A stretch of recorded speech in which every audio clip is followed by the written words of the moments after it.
Assalamualaikum warahmatullahi wabarakatuh. Perkenalkan, nama saya Rafina Dimorda dengan NIM terakhir 122 ingin mempresentasikan persiapan pada lahan basah, kering, dan suboptimal. Dari judul tersebut, peta konsep ini mencangkup lahan basah dengan pengertian dan persiapannya, lahan kering dengan pengertian, persiapan dan pengolahannya, serta lahan suboptimal dengan pengertian dan persiapannya. Yang pertama, lahan basah. Pengertian lahan basah. Lahan basah adalah suatu lahan yang didominasi oleh air dan dikendalikan oleh air juga. Kemudian menurut Malkapi tahun 1986, suatu lahan basah merupakan suatu tempat yang cukup basah selama waktu yang cukup panjang bagi pengembangan vegetasi dan organisme lain yang teradaptasi khusus. Sedangkan menurut Kessel tahun 1997, lahan basah merupakan komponen penting yang beraneka ekosistem karena berfungsi untuk menyimpan air banjir, memperbaiki mutu air, dan menyediakan habitat bagi margasatwa. Kemudian, definisi lahan basah yang diberikan oleh konvensi Ramsar adalah daerah rawa, lahan gambut atau air, baik yang alami maupun buatan, bersifat tetap atau sementara dengan air ladung atau mengalir, kemudian bersifat tawar, payau atau asin, termasuk daerah air marin yang dalamnya pada waktu surut tidak lebih dari 6 meter. Menurut Dugon tahun 1990. Kemudian, Dugon tahun 1990 menambahkan bahwa lahan basah alami mencangkup bagian hilir sungai atau sungai pendek di daratan pantai, mangrove, jalur laut dangkal sepanjang pantai, daratan tambak, perkolaman ikan pedalaman, sawah, lahan pertanian yang secara berkala terkena banjir, jaringan saluran irigasi, serta waduk. Kemudian, persiapan pada lahan basah. Yang harus dipersiapkan pada lahan basah di sini yaitu yang pertama ada konstruksi perbaikan tanggul. Ini dilakukan karena secara umum tanggul itu membantu lahan menampung air hujan. Kemudian yang kedua ada irigasi tanah setidaknya selama seminggu karena untuk membantu tanah menjadi halus, lunak, dan siap untuk dibajak. Yang ketiga ada prosedur pengolahan. Yang keempat membanjiri sawah. Yang kelima prosedur pengolahan lahan sekunder. Langkah ini sering dilakukan setidaknya 10 hari setelah pengolahan pertama. Ini melibatkan melumpurkan dan penggaruan sawah. Melumpurkan sawah dapat dilakukan dengan rotavator dan mesin bajak. Tanah menjadi berlumpur.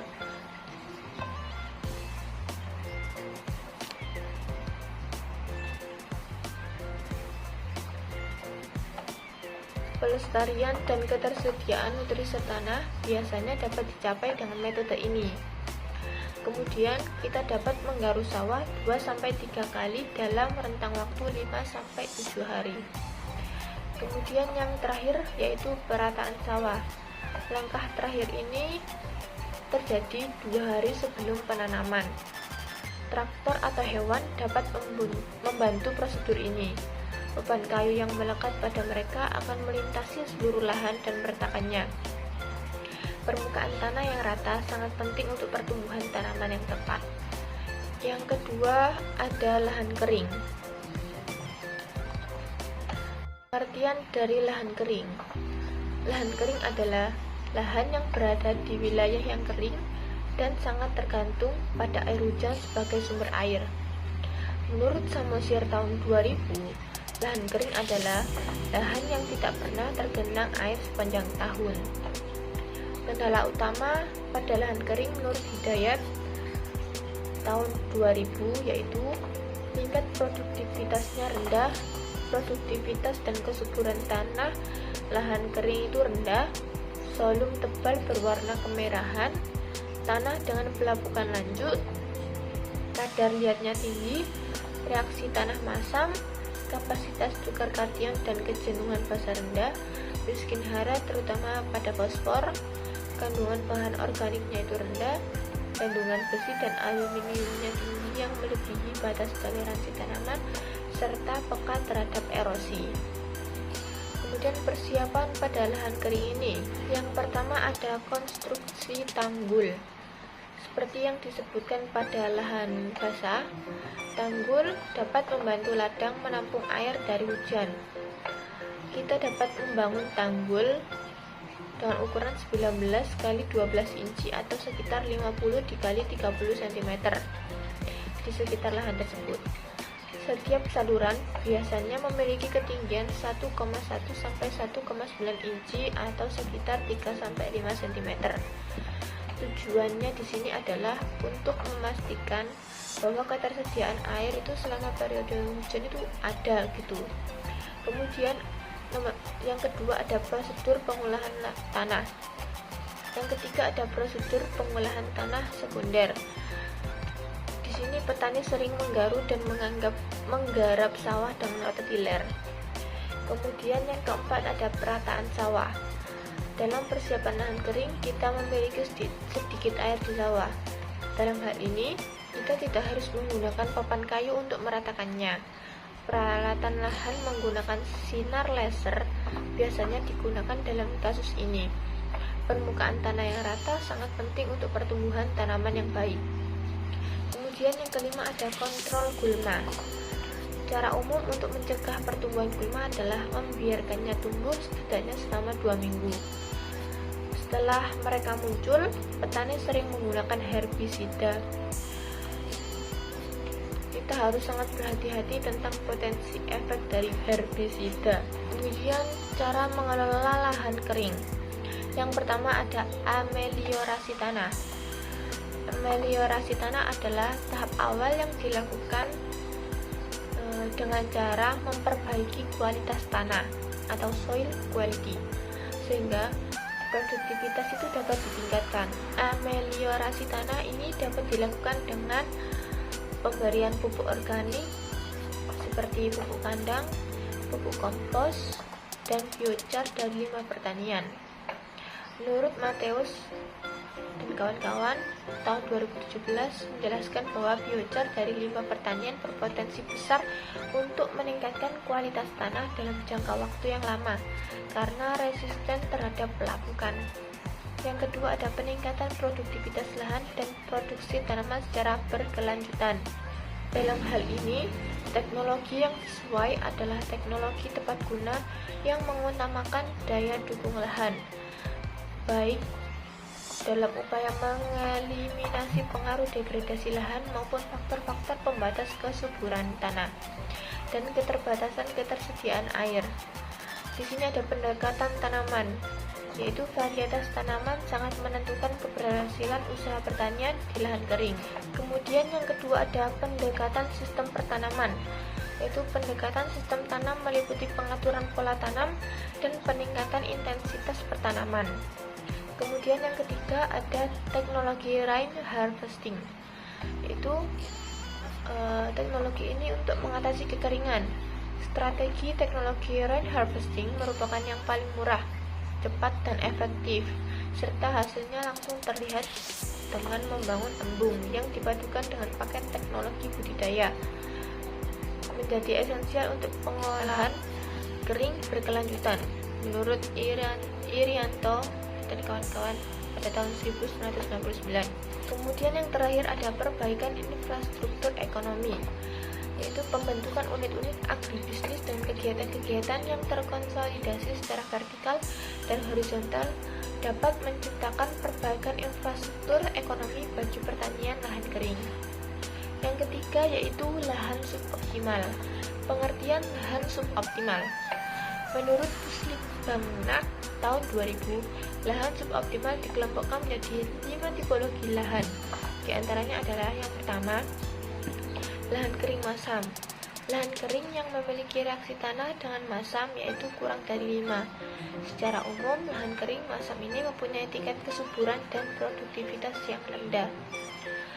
Kemudian yang kedua adalah lahan kering iklim kering.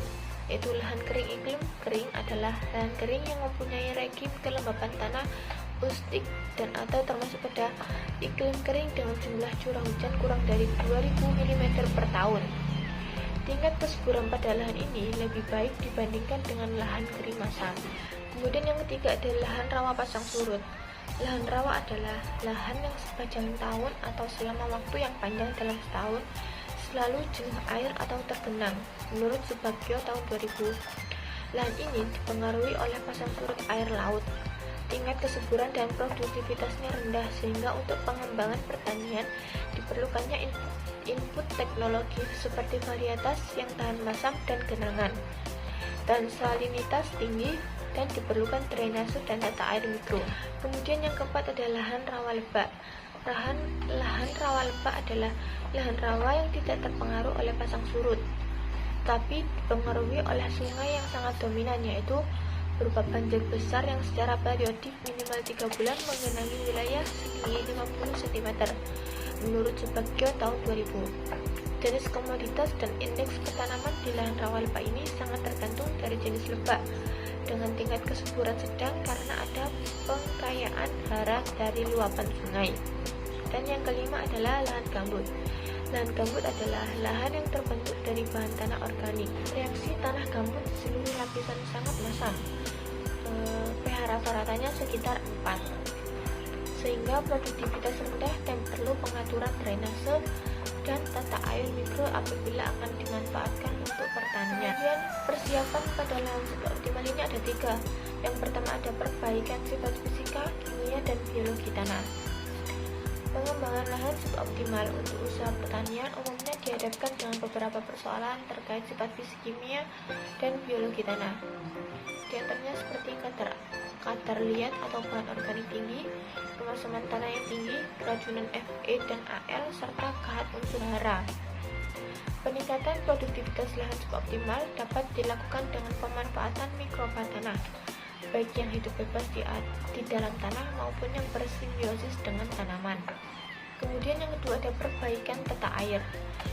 Pengaturan tata air ini bukan hanya untuk mengurangi atau menambah ketersediaan air di permukaan, melainkan untuk mengurangi kemasaman tanah, mencegah kemasaman tanah akibat teroksidasinya lapisan spirit, mencegah bahaya salinitas, bahaya banjir, dan mencuci zat beracun yang terakumulasi di zona perakaran tanaman.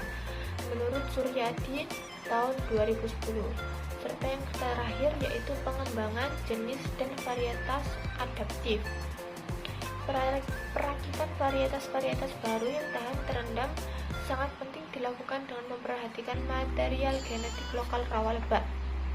Pada tingkat nasional, penyediaan jenis varietas yang toleran terhadap kondisi lahan rawa telah dikembangkan beberapa varietas yang toleran untuk lahan rawa, seperti varietas Impara 1, Impara 2, Impara 3, Impara 4, dan Impara 5. Sekian presentasi dari saya. Apabila ada kesalahan mohon maaf. Assalamualaikum warahmatullahi wabarakatuh.